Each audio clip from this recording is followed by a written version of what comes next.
ये हिंदू व्यापारी वर्ष, मराठी वर्ष, नया वर्ष है। इसमें सब एकदम हर्षोल्लासित रहे और दिवाली के पहले दिवाली मनाने की शुरुआत करें। जो आंगन का मेन दरवाज़ा होता है वहाँ एक गुड़ी का स्वरूप बांधा जाता है, मतलब लक्ष्मी जी को वहाँ पे स्थापित किया जाता है। और भारत का नाम और ऊपर जाएगा। स्पेशल हमारा एक व्यंजन होता है, इसको हम श्रीखंड बोलते हैं। श्रीखंड का जो है वो भोग लगाया जाता है कि हमारा इंडिया का पैसा वो हमारे इंडिया में ही रहना चाहिए। किसी भी इंसान का, चाहे इंसान है चाहे प्रकृति में कोई भी चीज़ है, अगर वो अपनी जड़ों से बंधा हुआ है ना, तो ही उसका समग्र विकास हो सकता है। उनको जैसे नया साल है हमारा, वो फर्स्ट ईयर नहीं है, फर्स्ट जनवरी जो मनाते हैं वो नहीं है, हमारा असली है। इंडिया में सिर्फ एक नहीं, अलग अलग कल्चर्स के साथ न्यू ईयर भी कई होते हैं। अप्रैल आते ही पूरे देश में नया उत्साह, नए रंग और नए सुर सुनाई देते हैं। चाहे वो बैसाखी हो, पोहेला बोईशाख, पुठांडू, विशु या बोहाग बिहू, हर फेस्टिवल के साथ कल्चरल रिवाइवल हो रहा है। लेकिन ये सिर्फ फेस्टिवल्स ही नहीं है, बट एक इकोनॉमिक मूवमेंट भी है, क्योंकि जब हम अपने देश की चीजें खरीदते हैं, आर्टिजन्स को सपोर्ट करते हैं और अपने लोकल मार्केट्स को प्रेफरेंस देते हैं, तभी असली वोकल फॉर लोकल का मैजिक होता है। और इसी तरह हम वापस अपनी संस्कृति की तरफ, अपने रूट से जुड़ रहे हैं। तो आइए बात करते हैं कुछ लोगों से और जानते हैं उनकी एक्साइटमेंट और किस तरह वो इस कल्चरल रिवाइवल से खुश हैं। हम लोग नया नया साल मनाने वाले हैं। गुड़ी पड़वा की बात करें या फिर बैसाखी की बात करें, भारत के लिए नया साल अब शुरू हो रहा है। तो उसके बारे में आपका क्या कहना है? आपको क्या लगता है कि किस तरह से हम अपनी जड़ों से वापस जुड़ रहे हैं? मेरी राय ऐसी है कि अभी आने वाली जो गुड़ी पड़वा है उसमें सब अपने घर में, जैसे महाराष्ट्र में मराठी में बात करना चाहूँगा आगे, की याच्या पुढे मराठी लोक जसे महाराष्ट्रात गुढी उभारतात तसं प्रत्येकाने आपल्या घरापुढे गुढी उभारावी, रोज संध्याकाळी दिवे लावावे आणि खूप जोरदार अशी दिवाळीच्या अगोदरचा हा गुढीपाडवाचा हा पहिला जो वार्षिक क्षण आहे तो आपला साजरा करावा। मैं सभी लोगों को कहना चाहूँगा, जितने भी मेरे माध्यम से सुनना चाहते हैं, कि वो अच्छी से अच्छी तरह इस गुड़ी पड़वा को मनाएं। ये हिंदू व्यापारी वर्ष, मराठी वर्ष, नया वर्ष है। इसमें सब एकदम हर्षोल्लासित रहे और दिवाली के पहले दिवाली मनाने की शुरुआत करें और सब एकस में भाईचारा बनाए रखे और मिल बांट कर रहे। बिल्कुल कहा आपने, सभी लोगों को लगता है ऐसा कि भी आजकल सब नई न्यू जनरेशन देख रहा हूँ कि सब अपने हिंदू संस्कृति से जुड़ रहे, वो और अच्छी तरह से जुड़े, यही चाहता हूँ और बहुत अच्छी तरीके से हो रहा है। और सबको कहना चाहूँगा, आने वाली हर त्योहारों में जैसे दिवाली आएगी तो हर कोई चाइना की लाइट ना लेते हुए स्वदेशी लेवे लाइट अपने भाई बंधों से दिए खरीदे और धूमधाम से दिवाली मनाए। इसी तरह पाड़वा का भी आने वाला वर्ष ये सभी के लिए सुखदायी, लाभदायी और हरा भरा हो, यही मेरी शुभकामनाएं। ये है, उसको हमें अपने त्योहारों पर ही जोर देना चाहिए, उनको मनाना चाहिए। हमें उनके महत्व को समझ के आगे के युवा को उसके लिए हमें अग्रसर करना चाहिए कि वो मनाए, इन त्योहारों को ही मनाएं। क्योंकि जो आजकल के जो बच्चे हैं पाश्चात्य संस्कृति की तरफ जा रहे हैं, उनको जैसे नया साल है हमारा, वो फर्स्ट ईयर नहीं है, फर्स्ट जनवरी जो मनाते हैं वो नहीं है, हमारा असली है। हिंदू धर्म के अनुसार चैत्र की नवरात्रि जो आती है तब हमारा नया साल स्टार्ट होता है, शुरू होता है, तो हमें वही मनाना चाहिए। जो हमारा नया साल है ना, मेरा पूरी तरह से ये मानना है कि ऐसा नहीं है कि हम किसी कल्चर का विरोध करते हैं, ठीक है। 1 जनवरी is happy new year for western culture. लेकिन अगर हिंदू संस्कृति की बात करें और मैं हिंदुस्तान की धरती से बिलोंग करती हूँ, तो मेरे लिए तो नया साल जो है वो चैत्र नवरात्रि का पहला दिन जो होता है, और हम उसे गुड़ी पड़वा कहते हैं। दिन का एक विशेष महत्व होता है। जो दरवाजे होते हैं हमारे घर के, जो आंगन का मेन दरवाज़ा होता है, वहाँ एक गुड़ी का स्वरूप बांधा जाता है, मतलब लक्ष्मी जी को वहाँ पे स्थापित किया जाता है। और बहुत धूमधाम से हम इस त्यौहार को मनाते हैं। और स्पेशल हमारा एक व्यंजन होता है, उसको हम श्रीखंड बोलते हैं।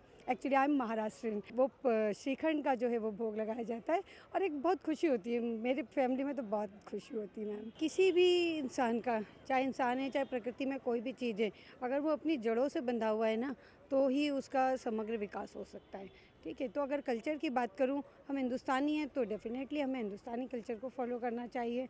वेस्टर्न लोग हैं वो उनका कल्चर फॉलो कर रहे हैं, वो हमारे कल्चर का आदर करते हैं और हमें भी उनके कल्चर का आदर करना चाहिए, लेकिन पूरी तरीके से हम उनके कल्चर को अपना लें।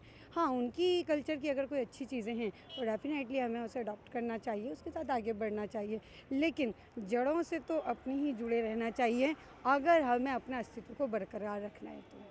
बहुत ज़्यादा खुशी है मैडम कि नववर्ष की जो आगमन हो रहा है हमारे लिए तो बहुत ही अच्छा है। और जो भी मैं ये कहना चाहूँगी कि जो भी इंडियंस हैं, हमारे भारतीय हैं, तो वो हमारे भारतीय कल्चर को ही ज़्यादा महत्व दें। मतलब मेरा कहने का ये है कि भारतीय कल्चर को ही ज़्यादा इम्पोर्टेंस और महत्व देना चाहिए। बहुत अच्छा लग रहा है, जुड़ना भी चाहिए हमें, क्योंकि जो यंग लोग हैं वो ज़्यादा ही जुड़ रहे हैं और आगे भी जुड़ना चाहिए। जो फेस्टिवल्स हैं हमारे वो मनाते रहना चाहिए, अच्छे तरीके से मनाना चाहिए। सर, आपने अभी अभी बोला कि अपने देश का ही सामान खरीदे, तो पीएम मोदी हमेशा से वोकल फॉर लोकल को बहुत प्रमोट करते आए हैं। हमारा पिछला एपिसोड भी इसी चीज़ पे बेस्ड था। तो आपको क्या लगता है किस तरह से हमारी इकोनॉमी को बूस्ट मिलेगा? हमें क्यों स्वदेशी सामान अपनाना चाहिए? नहीं, बिल्कुल अपनाना चाहिए। जैसे अपन जहाँ बाहर घूमने जाते तो देखते हैं जैसे वहाँ के लोग उनके कल्चर को फॉलो करते, तो अपना भी काम है, अपना कर्तव्य भारतीय होने के नाते कि अपन अपना ये कर्तव्य बहुत अच्छी तरह से निभाए, बहुत अच्छी से करे, जिस कारण अपने जो अपना जो रेवेन्यू है वो अच्छा बढ़े। और यही आपको देखने मिलेगा आप जहाँ जहाँ घूमने जाओगे। जैसे भी मैं घूम कर आ रहा हूँ, सब जगह देख रहा हूँ, सब अपने भाई बहन काम कर रहे हैं, उनको रोज़गार उपलब्ध हुआ है, पहले भी था लेकिन अभी और अच्छा रोज़गार उनको मिला है, ताकि वो भी हले फरे फूले एकदम अच्छे रहे। इसी कारण मैं सबको कहना चाहूँगा कि यही मुझे भी अच्छा लगता है कि मैं देख रहा हूँ उस हिसाब से रोज़गार अच्छा सबको मिल रहा है और खुशहाली बनी है और भारत का नाम और ऊपर जाएगा। ये मोदी जी ने जो किया है ये सब देख रहे हम, और आगे आने वाली हर नस्लों को यही कहना चाहूँगा कि उनके पद चिन्हों पर काम करे और उनकी तरह काम करने की खुद भी कोशिश करे। ये मैं इस बात को मानती हूँ कि अगर वोकल फॉर लोकल है तो इस पर जोर देना चाहिए।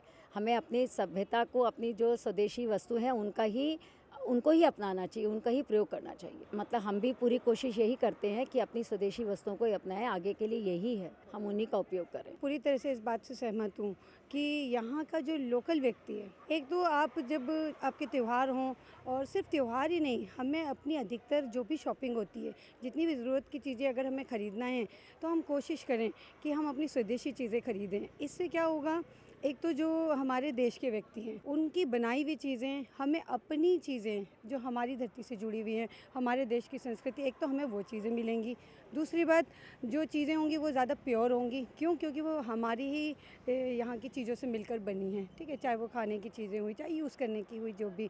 और दूसरी बात, हमारे देश का पैसा हमारे देश में रहेगा तो कहीं ना कहीं हम आर्थिक रूप से भी प्रोग्रेस करेंगे, और सब मिलजुल कर जब प्रोग्रेस करेंगे ना, तभी हमारा देश, कहते हैं ना मोदी जी कि सबका साथ सबका विकास। एंड हम इसके लिए कोशिश भी करते हैं कि हम हाथ से बनी हुई चीज़ें, हो सकता है कई बार ये चीज़ें महंगी होती हैं, लेकिन हमें ऐसा नहीं कि ये महंगी है, ठीक है। कई लघु उद्योगों में बहुत अच्छी अच्छी यूनिक चीज़ें बनती हैं, और कई लोग कहते हैं नहीं इसकी कॉस्ट बहुत ज़्यादा है। तो मैम, जो चीप चीज़ होगी वो शायद मशीन में बन जाती होगी जल्दी, इसलिए उसकी कॉस्ट कम हो सकती है।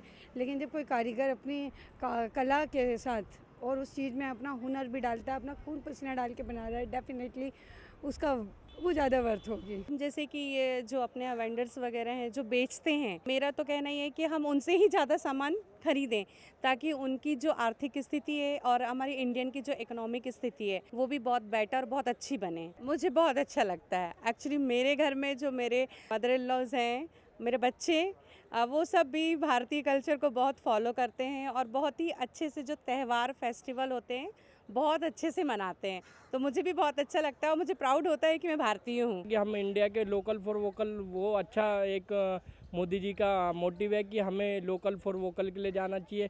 जो लोकल प्रोडक्ट है उन्हें ही खरीदना चाहिए, हमें बाहर की कंट्रीज़ के जो भी प्रोडक्ट है अवॉइड करना चाहिए, क्योंकि हमारा इंडिया का पैसा वो हमारे इंडिया में ही रहना चाहिए। काफ़ी टाइम है खैर, और बाकी फेस्टिवल्स आ रहे हैं, जैसे होली गया है और फेस्टिवल्स भी आ रहे हैं धीरे धीरे। तो सारे फेस्टिवल अच्छे से मनाए जा रहे हैं इस बार, और अच्छे से आगे भी मनाते रहेंगे। गाइज, ये तो क्लियर है कि हमारे नए साल की सिर्फ एक डेट नहीं है, बल्कि एक सेलिब्रेशन है हमारे कल्चर और हमारी पहचान का।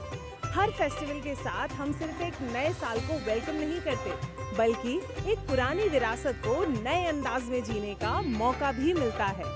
आज हम एक कल्चरल रिवाइवल का हिस्सा बन रहे हैं। जब हम अपनी संस्कृति को अपनाते हैं और अपने देश में बनी चीजें खरीदते हैं, तो अपनी लोकल मार्केट्स को सपोर्ट करते हैं, तभी असली त्योहार का मजा आता है। तो इस नए साल पर रेजोल्यूशन लेते हैं, अपने रूट्स को और स्ट्रॉन्ग करेंगे, अपनी संस्कृति का खुल के सेलिब्रेशन करेंगे और नए जमाने के साथ मिलके अपनी परंपराओं को और आगे बढ़ाएंगे। मिलते हैं अगले एपिसोड में एक नए टॉपिक के साथ। तब तक जुड़े रहिए हमारे साथ और देखते रहिए माईगव इंडिया।